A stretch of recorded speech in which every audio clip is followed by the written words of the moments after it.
నర్సరావుపేట నియోజకవర్గ ప్రజలకు, శ్రేయోభిలాషులకు, అభిమానులందరికీ కూడా శిరస్సు మంచి నమస్కారాలు తెలియజేస్తూ, నేను మీ చంద్రబాబు అరవింద్ బాబు టీడీపీ, జనసేన, బీజేపీ బలపరిచిన ఉమ్మడి అభ్యర్థిగా రేపు 2024 మే 13 జరిగే ఎలక్షన్స్లో తెలుగుదేశం పార్టీ నుంచి అభ్యర్థిగా పోటీ చేస్తున్నాను.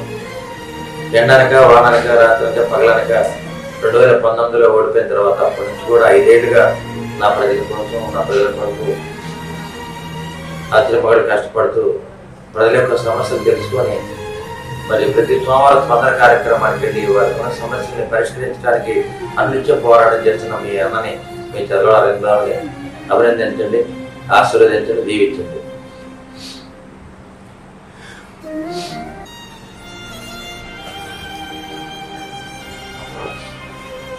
అటువంటి మీ చంద్రబాబు అరవింద్ బాబు మనస్ఫూర్తిగా దీవించండి, గెలిపించండి. ఒక్కసారి అసెంబ్లీ పంపించుకొని నా ప్రజలను కోరుతున్నా మీ చంద్రబాబు అరవింద్ బాబు. 5 ఏళ్ల కష్టాన్ని గుర్తు తెచ్చుకొని గుండె బరువై కన్నీటి పర్యంతమైన డాక్టర్ చదలవాడ అరవింద్ బాబు.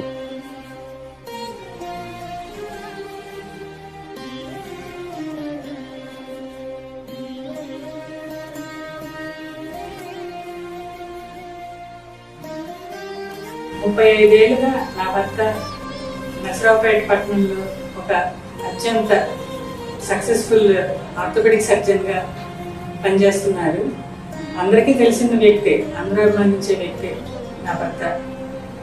ఈరోజు మీ ముందుకి ఒక ఎమ్మెల్యే అభ్యర్థిగా టీడీపీ, జనసేన, బీజేపీ బలపరిచిన ఉమ్మడి కూటమి అభ్యర్థిగా మీ ముందుకు వస్తున్నారు. ఆయనని అత్యంత మెజారిటీతో గెలిపించి మీ అందరూ తన ఇంట్లో ఒక మనిషిగా, ఎమ్మెల్యేగా, ఈ ఊరికి ఎమ్మెల్యేగా ఆయన గెలిపించుకుంటారని ఆశిస్తూ మిమ్మల్ని అందరినీ నేను అభ్యర్థిస్తున్నాను.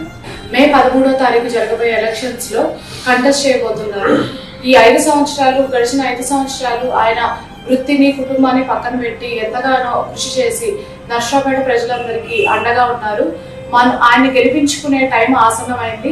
మే 13 తారీఖున ఆయన పడ్డ కష్టానికి మనం ఓటు ఆయుధంగా చేసుకొని ఆయనకి ఓటు వేసి గెలిపించుకొని అసెంబ్లీకి పంపించుకొని మన నర్సరావుపేట నియోజకవర్గంలో ఏదైతే అభివృద్ధి ఆగిపోయిందో వాటికి అభివృద్ధి చేసుకునే ధోరణిలో ఆయన గెలిపించుకుందామని నేను అందరినీ ఓటు అభ్యర్థిస్తున్నాను.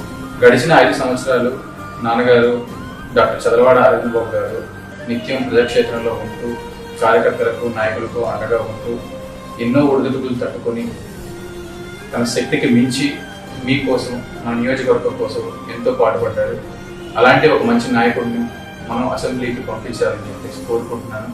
దానికి మీ వంతు సాయం మీ ఓటు రూపంలో, అమూల్యమైన ఓటు రూపంలో ఈవీఎం బ్యాలెట్ మీద ఉన్న 1వ నంబర్ సైకిల్ గుర్తు మీద మీ అమూల్యమైన ఓటును వేసి నాన్నగారిని అత్యధిక మెజారిటీతో గెలిపించుకోవాల్సిందిగా కోరుకుంటున్నాను.